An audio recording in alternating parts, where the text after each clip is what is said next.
This video is about conversion of a Hornby Duchess class OO scale locomotive from DC to DCC. It's City of Glasgow, which I've renamed from City of Bristol, but I haven't renumbered it. It'll provide a nice companion loco to my blue City of Edinburgh, which I'm also going to convert to DCC in another video. In taking off the loco and tender bodies, we see it is not DCC ready. It's tender driven, with the power to the motor from both the locomotive side, that's for the left hand rail connecting across via this little wire, and the tender body which collects current from the right hand rail. I've done a little preparation to the motor to isolate one of the brushes from the tender body and allow connection to the DCC chip. That's a plastic screw in there just to make sure that there's no electrical connection. What do I need? I'm going to put sound in using Hornby's TTS sound chip, which I find are good enough for me. Sadly, the Duchess class TTS chip seems not to be available anymore if you were to do this for yourself. The loudspeaker provided is too large to fit anywhere, so I've got a mini cube speaker just here. I also like to put in a stay alive, so I've got one of these too. They're a little tricky to solder in onto the chip, we'll have to see.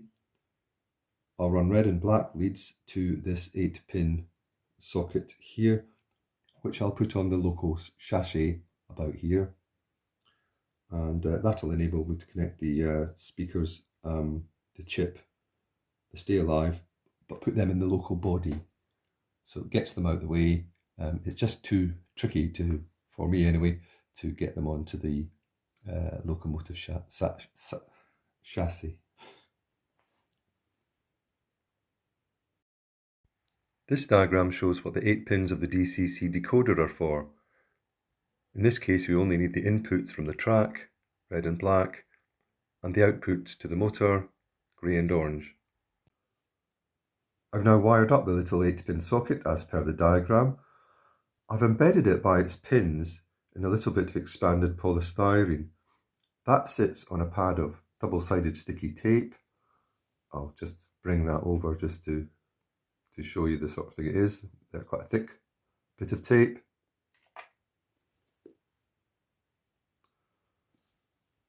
Pin 1 is on the right rear here. That's the orange wire to the motor.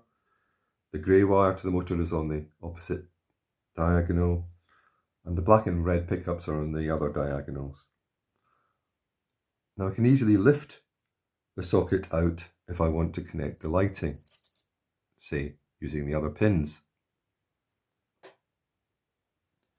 I can now plug in the sound chip just to see if it works before changing the speakers and adding the stay alive, but I've got to move out to the garden shed to do this where the model railway is.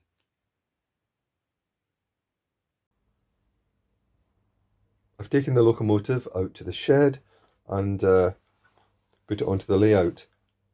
The tender is on the rolling road. It's the bit that should move. And first of all, we'll test it for sound.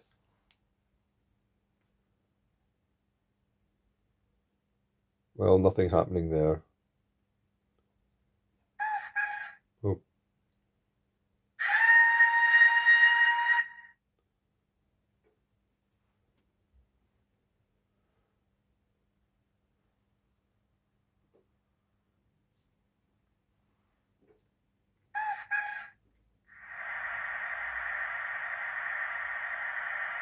So we've got sound now. I'd forgotten to do F1 for that, so got F1 for sound on, and that's working.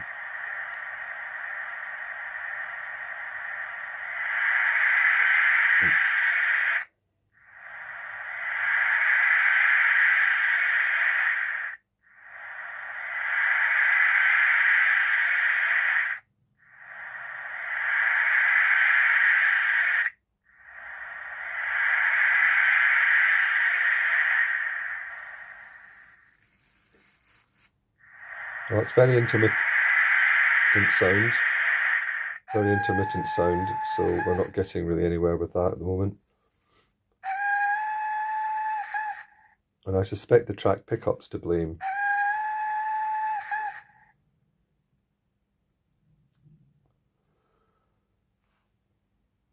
Let's see how we got on in reverse, just to see.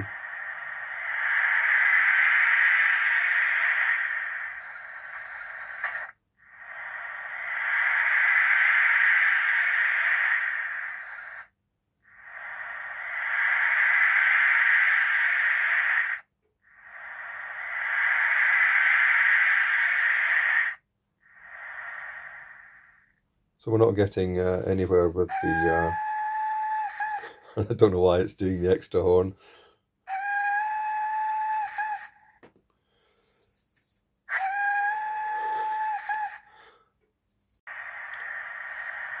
So I've now connected the tender connection directly there, you can see with a crocodile clip to the rail, and I shall now set it going.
And let's try in reverse.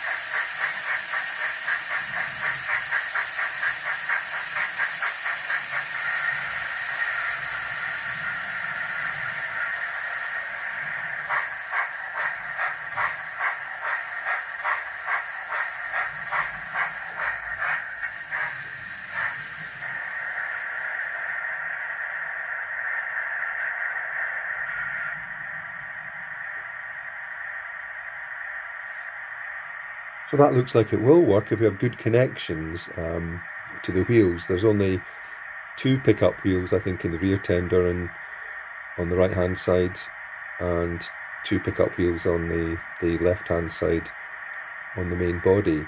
So got to think about how to connect them up. I have actually tried the Stay Alive, but it didn't make any difference. And my soldering isn't very good, it kind of came off, but I'm pretty certain it was connected. So I'll have to think about that for a bit, and we'll see how that goes. To get over the problem of the pickups, I've wound copper wire around the axles of the carriage. They're a brake carriage, and you can see that that leads through to the tender and the main chassis. And so I'm going to test that now. We should have pickup from all 4 wheels, or all 4 axles at least, on the coach, which will contribute to the current, and hopefully that will mean that there won't be any stop-start or intermittent running. Trying it on the rolling road first of all.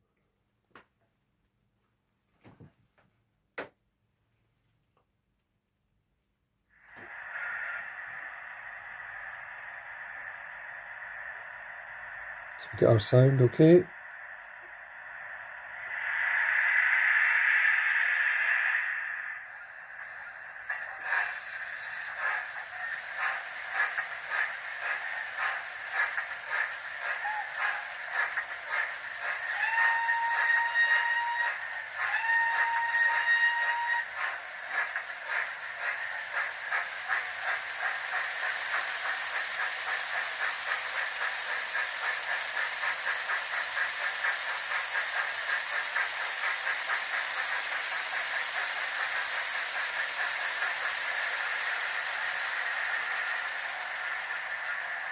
And just reverse it for the other direction.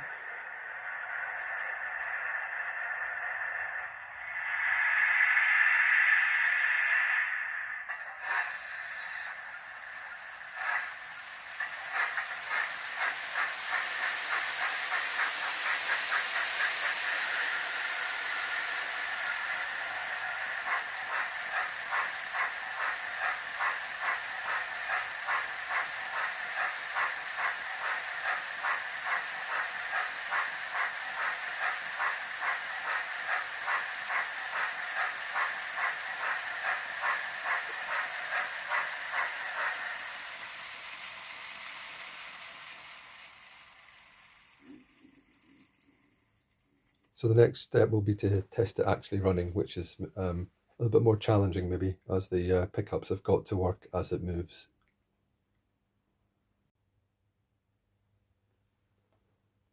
So here's the setup now with the brake coach, which has connectors into all 4 axles to give power from left and right, connecting in past the tender and into the decoder, and then back to the motor and the tender.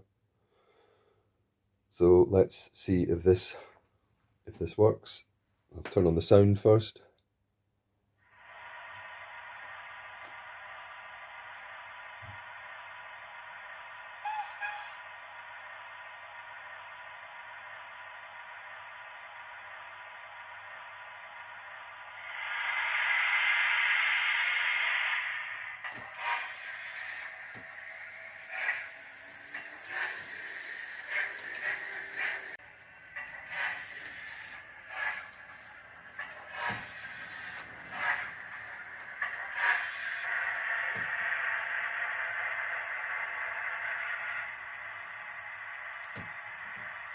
Well, that seems to be working fine.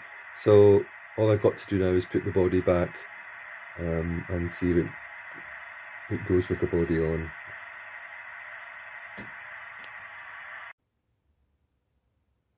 So here's the city of Glasgow now, and I've replaced the stiff wires here between the tender and the loco, because they were tending to just be so stiff that they would push the engine off the track when it went round corners. And there's a 4-way connector in here, connects the motor and the DCC chip. The extra pickups are this 2-way connector back here to this carriage, which will have to be sort of permanently connected, well, at least when it's running. And that's to demonstrate now to see we've got sound.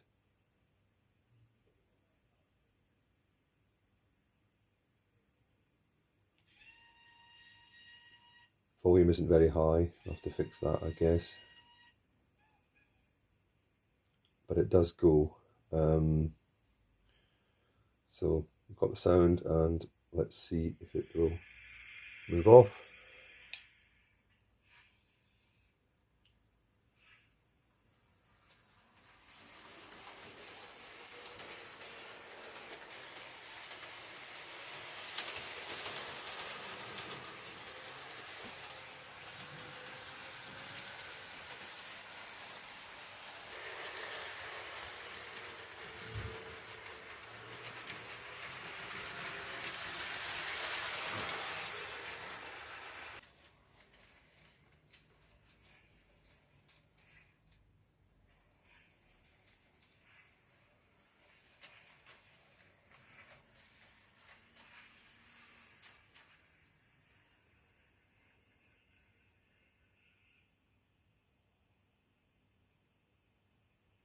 So on the whole, I think a successful DCC conversion.